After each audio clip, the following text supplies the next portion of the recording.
Somos animales comunicativos. Sean bienvenidos a Desde el Escritorio. En este episodio hablaremos precisamente de uno de los elementos más importantes en el ámbito de la cultura digital. Vamos a hablar de la red sociodigital Facebook. Y precisamente voy a hablar de Facebook porque estamos conmemorando uno más de sus aniversarios. Una red sociodigital, desde mi punto de vista, la más importante en la historia de la humanidad, porque ha marcado un antecedente, por supuesto, en todos los sentidos. No se puede explicar el boom de las redes sociodigitales sin hablar precisamente del papel de Facebook. ¿Y en qué radica básicamente el impacto o todo esto que tiene que ver con la importancia de esta red sociodigital? Desde mi punto de vista son tres grandes elementos. El primero de ellos tiene que ver con la cuestión de que Facebook actualmente, según datos del propio Mark Zuckerberg, tiene 2.100 millones de usuarios en todo el mundo. Estamos hablando que actualmente de las personas que tienen acceso a Internet en el mundo, según datos de la Asociación Mundial de Internet, Facebook es la red sociodigital más utilizada. Y en este sentido, estamos hablando de que de cada 3 personas que habitan en este planeta, una de ellas tiene una cuenta en esta red sociodigital. Ahora, si juntáramos a todos los usuarios de esta red sociodigital en un solo lugar, estaríamos hablando que sería el país más poblado del planeta. Este es el primer elemento. El segundo elemento tiene que ver con el ámbito económico. Facebook, desde que ingresó precisamente en la Bolsa de Valores en el 2014, en la Bolsa de Valores de los Estados Unidos, se ha colocado como un referente económico y por supuesto de inversión a nivel internacional. Actualmente el Producto Interno Bruto que genera esta red sociodigital es mucho mayor que cualquier país de Latinoamérica. Entonces, por sí mismo, Facebook puede inclusive tener mayor impacto económico que cualquier país de la región. Y el tercer elemento, que desde mi punto de vista es el más importante y por el cual yo decidí platicar en esta cápsula con ustedes, es el papel que está jugando o ha jugado Facebook en las distintas elecciones o procesos democráticos en el mundo, siendo el 2008 el proceso electoral más emblemático de su participación en una elección. ¿Cuál es esta? Pues nada más y nada menos que la elección en donde resultó triunfador el expresidente de los Estados Unidos, Barack Obama. Pero no solamente ha sido este elemento el que lo ha distinguido, también debemos de hablar o debemos de ver que Facebook en los últimos años se ha convertido también en un factor de mucha controversia. En la elección de 2016 también en los Estados Unidos, donde participara precisamente el expresidente de los Estados Unidos, Donald Trump, también jugó un papel fundamental con la empresa británica Cambridge Analytica. Pero bueno, en ese sentido, Facebook es un referente no solamente en el ámbito del ciberactivismo, porque ha sido parte de movimientos sociales en red, como el de los chalecos amarillos, como el movimiento de Hong Kong, como el movimiento precisamente en Chile, etcétera, etcétera, etcétera. Podemos mencionar muchos movimientos y por supuesto el más emblemático son las primaveras árabes en el norte de África. Pero también ha jugado un papel importantísimo en el desarrollo de la democracia o en participaciones democráticas. En el ámbito de la tecnopolítica, el uso de la tecnopolítica hoy radica en un papel fundamental, pero también no solamente para el bien del desarrollo económico y para el bien del desarrollo, por supuesto, en materia democrática. Recordemos toda la controversia que ha habido a partir de la fuga de información, fuga de datos personales, y que se han utilizado para la construcción de discursos polarizantes que incitan a la violencia, a la discriminación, etcétera, etcétera. Y también, por supuesto, en el papel que juega para la difusión y, por supuesto, propagación de todo lo que tiene que ver con narrativas falsas, mejor conocidas como fake news. Bueno, ahora nos vamos precisamente, como cada cápsula o cada capítulo, a la participación de mi estimado Luis Cortés. Él nos va a hablar ahora de una serie que precisamente toca un papel importantísimo en el desarrollo de una aplicación o de todo un conglomerado de apps para un desarrollo en materia de Internet. Vamos a hablar de la primera temporada precisamente de la serie Silicon Valley. Acompáñenos.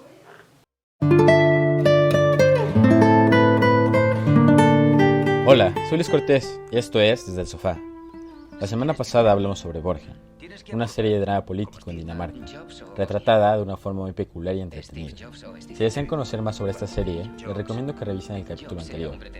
El día de hoy vamos a hablar de la serie Silicon Valley, que se encuentra actualmente disponible en la plataforma de HBO. Al día de hoy, cuenta con 6 temporadas y una gran aprobación por parte de la audiencia. En esta serie se retrata la vida de un joven llamado Richard, que tiene deseos por emprender su propio negocio. Esta serie debe demostrar que el apetito por triunfar nunca es suficiente. El sueño por convertirse en el próximo Mark Zuckerberg tiene más obstáculos de lo que es posible imaginar. Así que tener un buen equipo de trabajo es indispensable, al igual que la lealtad, los valores y reconocer los puntos fuertes de cada miembro de tu equipo. Todo lo anterior con un buen toque de comedia, que transforma una junta empresarial en un digno espectáculo de entretenimiento. El gran elenco de comediantes le dan una vida perfecta a los protagonistas, logran un buen equilibrio entre el humor y la seriedad que las negociaciones requieren. Así que, si alguna vez te has preguntado, ¿cómo sería crear mi propia versión de Google? Sin duda, Silicon Valley es tu opción. Nos vemos en la próxima.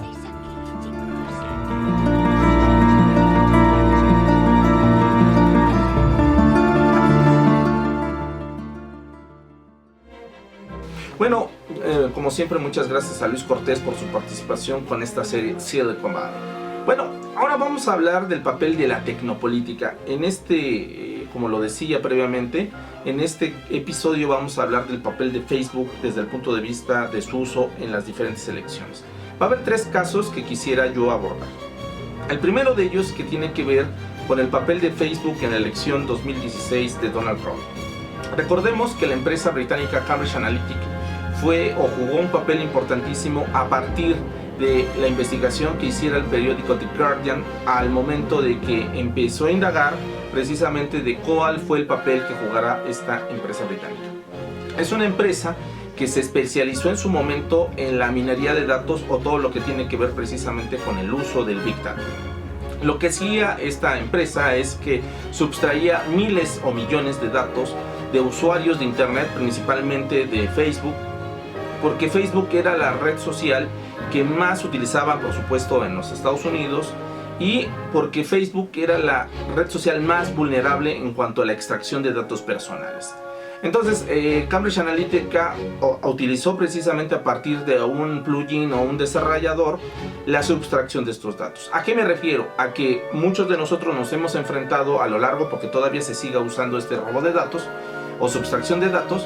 Muchos de nosotros nos ha llegado en nuestras cuentas de Facebook o hemos visto en nuestro timeline que aparece ahí mágicamente uno de nuestros compañeros, amigos, dice: ¿quién eres del mundo mágico de Harry Potter? Y tú entras y contestas, digamos, ese test. Al momento de que entras, a veces no te das cuenta y te aparece un mensaje que te dice: le das permiso a esta desarrolladora para acceder a tu cuenta de Facebook, bla bla. Tú por querer saber quién eres del mundo mágico de Harry Potter, no lees con detenimiento y le das a aceptar.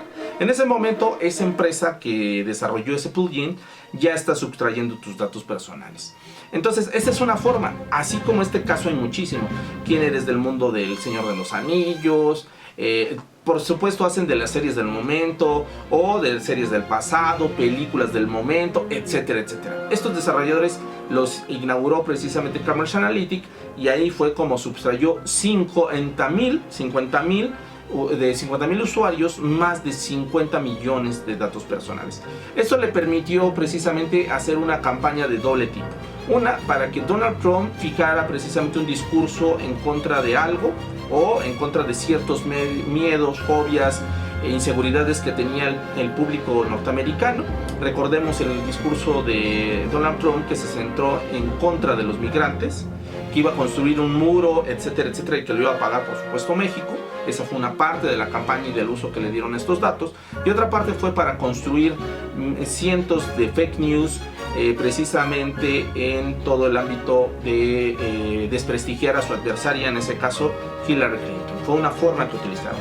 El segundo ejemplo que tengo es igual con la misma empresa Cambridge Analytica, pero en la elección, o más bien el referéndum por la paz en Colombia. También participó esta empresa y lo que hicieron fue promover a partir también de fake news, a diferencia del caso de Donald Trump, que también crearon todo un discurso. Aquí crearon toda una serie de fake news para que la gente fuera persuadida y apoyara precisamente el proceso por la paz. Ese es, digamos, un referéndum. Y en el caso también del famoso Brexit, que era una plebiscito en el cual se solicitaba a los integrantes de la comunidad del Reino Unido a decidir si estos seguían o no seguían en la comunidad europea. Lo que se hizo fue también de dos vías. Por una parte, se creó un discurso para que los jóvenes salieran a votar o no salieran a votar.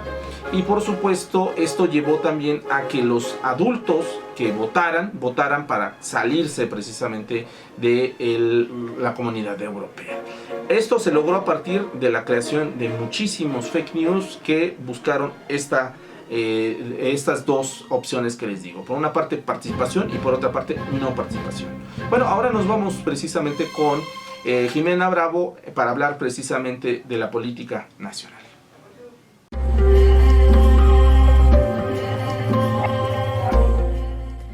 Hola, ¿qué tal? ¿Cómo están todos? Mi nombre es Jimena Bravo y en esta ocasión de Pluma Selecta les recomendaré 3 notas del portal de noticias IMX. Número 1. El gobierno de la Ciudad de México informó que el Centro de Procesamiento de Datos de Vallejo facilitará la digitalización de trámites y servicios. Este sistema pretende ejercer una autonomía de los servicios internacionales externos al momento de querer emprender e innovar como nación. Número 2. La nueva supercomputadora de Meta, llamada Research, desarrollará nuevas herramientas de realidad aumentada y el entendimiento de cientos de idiomas para explorar todas las habilidades y conocimientos para superar las limitaciones de las actuales máquinas. Número 3. Esta semana estuvimos de fiesta. Es inevitable hablar de Facebook y no anunciar que es la red social más importante de la actualidad, pues cuenta con más de 2.910 millones de usuarios en su 18 aniversario. Las notas completas podrás leerlas en el portal de IMX. Nos escuchamos pronto.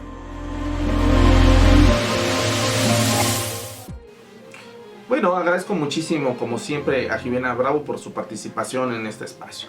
Bueno, ahora vamos a hablar del papel de Facebook en el caso mexicano. Voy a poner 2 casos emblemáticos en los cuales ha jugado un papel importantísimo Facebook desde el ámbito de la tecnopolítica. Uno de ellos es precisamente en la elección del 2012, en la cual fue elegido nada más y nada menos que el presidente Enrique Peña Nieto. Esta elección se marcó por 2 vías. Por una parte, se utilizó Facebook para invitar a los usuarios o al público en general a apoyar al candidato del PRI.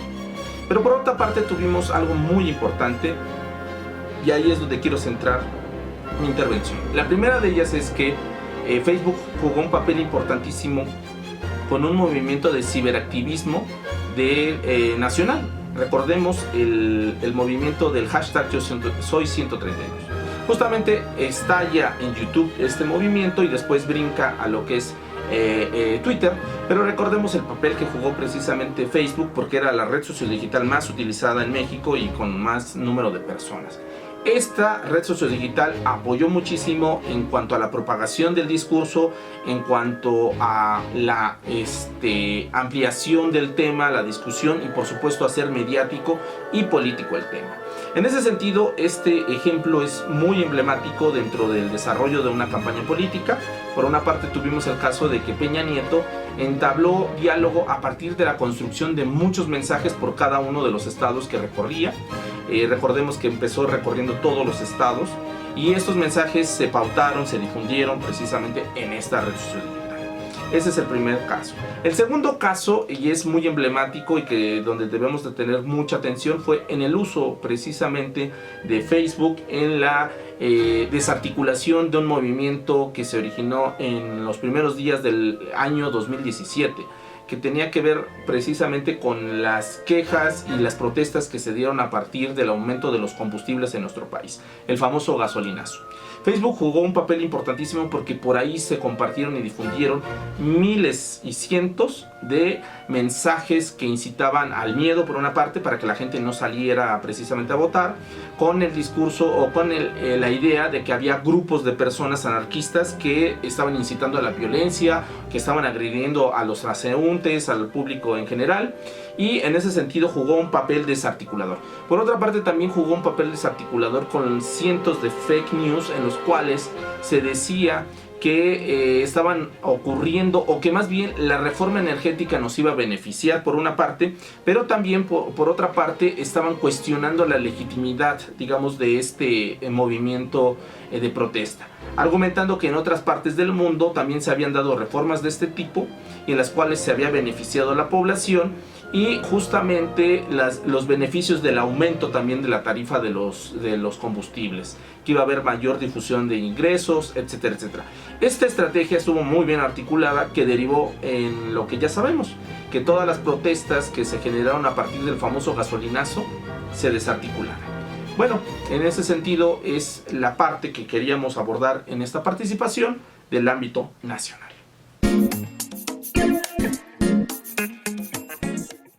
Si quieres mantenerte bien informado, actualizado y sobre todo entretenido, ya no tienes que estar buscando más. Todo lo que necesitas es suscribirte a este canal y seguirlo en sus redes sociales.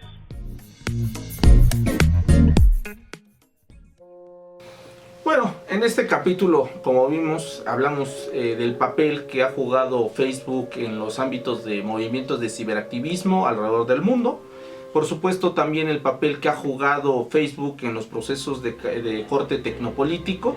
Y hay que decirlo con mucho énfasis, es una red social que debemos de seguir, por supuesto, estudiando, analizando y, por supuesto, utilizando. Es una red social que llegó para quedarse. El mismo Mark Zuckerberg en el 2015, cuando la Universidad de Harvard predijo la desaparición o el declive de esta red social digital, él dijo: mi red social es forever and always. Entonces se queda todo el tiempo, es eterno.